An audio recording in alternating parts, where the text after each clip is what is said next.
안녕하세요. 애국보수외교부의 성혜미입니다. 단국 건국 이래 우리 대한민국은 아주 높은 위치의 나라가 되었습니다.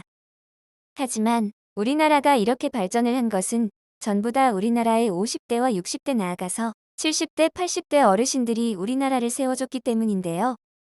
코로나의 유행이 점차 나아지면서 우리나라의 문화 중 특히 음식 문화와 한류에 대해 더 알고 싶어 우리나라에 오는 외국인들이 급증하고 있습니다.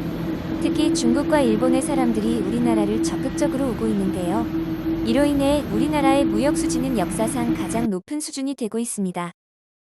심지어는 미국에서는 이제 BTS라는 아이돌 그룹의 음악을 일반 대중들도 찰리 푸스나 비틀스와 같은 유명 연예인과 동급 혹은 그 이상으로 보는 사람들도 많이 생겼습니다. 하지만 중국은 이를 가만히 보고만 있을 수는 없었는데요. 중국은 BTS가 공연 때 입은 옷을 헨프라고 하였습니다.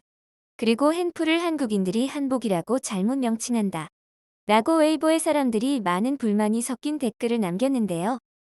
웨이보는 중국의 유명한 검색 엔진으로 우리나라의 네이버와 같은 위상을 가지고 있는 것을 보면 중국인들의 동북 공정과 역사 조작은 국가 주도하에서 이루어지고 있는지도 모릅니다.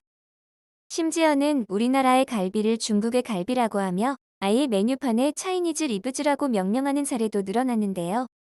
명칭도 갈비라고 우리나라의 명칭을 그대로 사용하는 뻔뻔함을 보여줬는데요. 이러한 만행은 삼겹살에서도 나타나고 있습니다.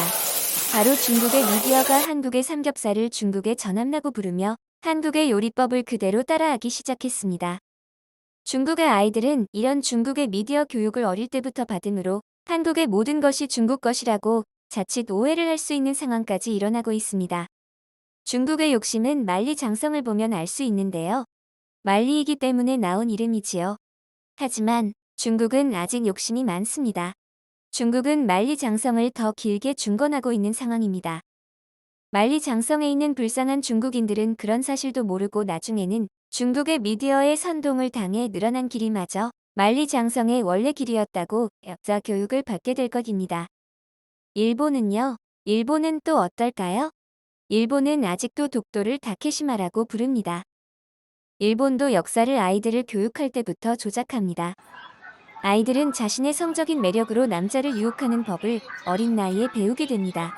그래서 순수한 한국의 아이돌 산업에 일본은 빠져들 수밖에 없습니다. 일본의 시부야 거리를 걷다 보면 16살이나 17살의 아이들이 메이드 복장을 입고 남자들을 유혹하여서 가게를 들리게 하는 직업이 허다합니다.